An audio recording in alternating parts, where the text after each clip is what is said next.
Hello guys, and we're here to talk about episode 4, The Warriors of Kyoshi. Hopefully I'm saying that right.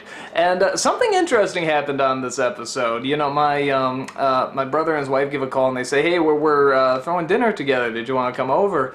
I said, I'd love to, but I gotta edit and I also gotta watch the Avatar and do the vlog for it.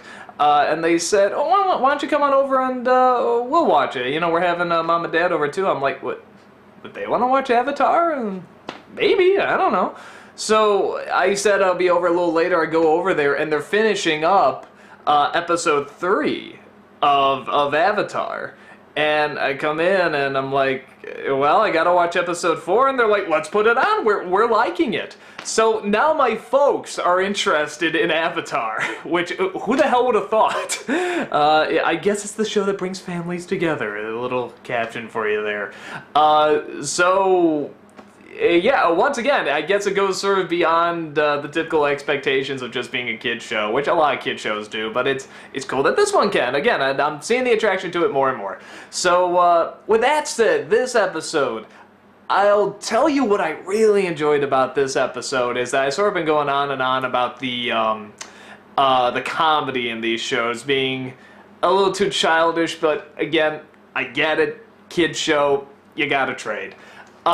This is the first one where it was, like, legitimately funny. Like, this was not only making me laugh, it was making me laugh hard. Like, there were good jokes in this, and good character-based jokes. That's my Skype. But just a lot of good stuff in this one. And I'll tell you the one that made me laugh the most. Okay, so just the setup, I'm sure you all know, but this is the one where they travel to this, I think it's an island, I'm not sure, but this this land where they have one of the Avatar's reincarnations used to be there, like whatever centuries ago, and he comes there and he reveals who he is, and he gets a lot of fangirls, essentially. This is a very female-dominated society, and the warriors are female, and so forth, and the scene after, one of the things he's trying to do is that he's trying to show off this trick to the sister, where it's just something very simple where he's just going like this and making a little, I don't know what it is, a little wheel spin or something like that. And when he finally reveals who he is, he says, now take a look at this, and he does that trick again, and this one guy just, like, screams at the top of his lungs like a girl, just goes, oh, oh, oh, and salivates at the mouth and just falls over, and it's, we had to watch it like 3 times to get the laughs out. It was so funny. But on top of that, the other humor in this is so strong.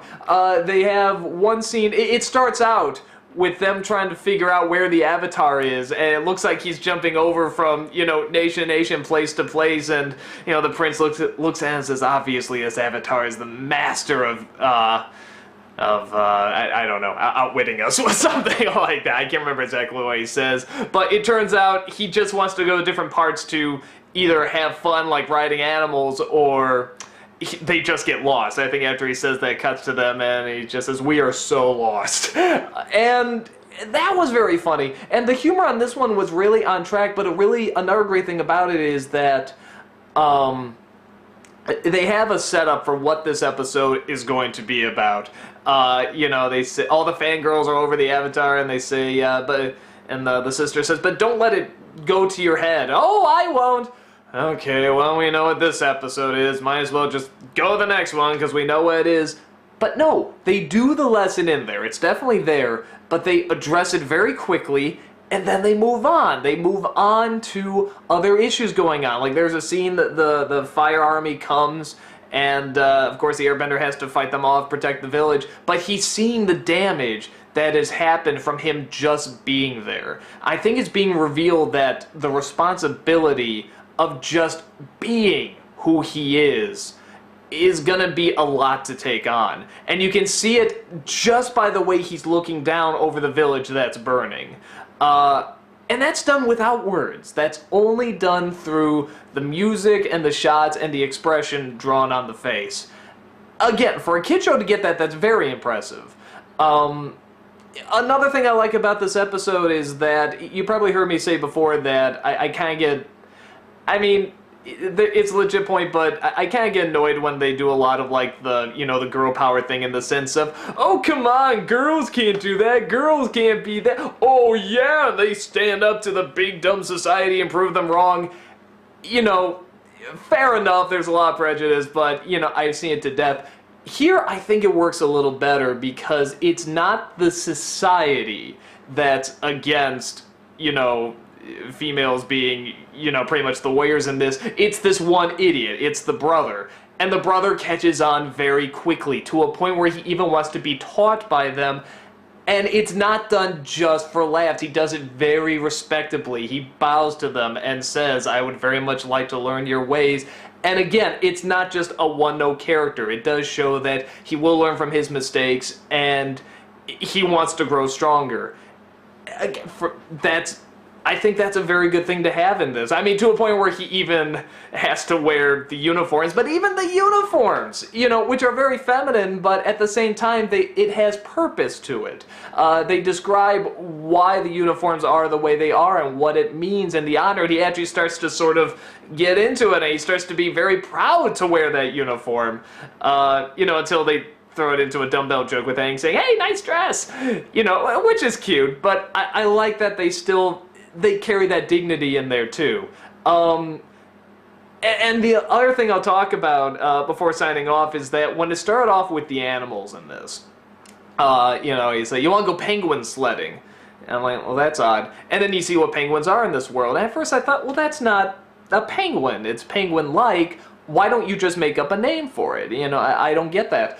But it wasn't until I saw this episode that I realized you got, they have these rhinos on the fire ship with the fire army, and I'm saying to myself, how could you keep these things on there? Where would you keep them? How would you feed them? How would they get proper exercise? Kid show. So they bring these rhinos out, and they're these really cool-looking creatures. Don't have too much of a purpose watching the episode. Maybe they do more in another episode. But they're these really cool, deformed-looking creatures.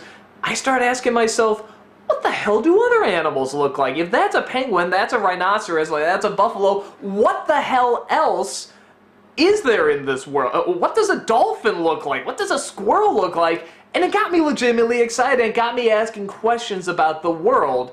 So that's actually much more clever than I gave it credit for. That's actually very, very smart.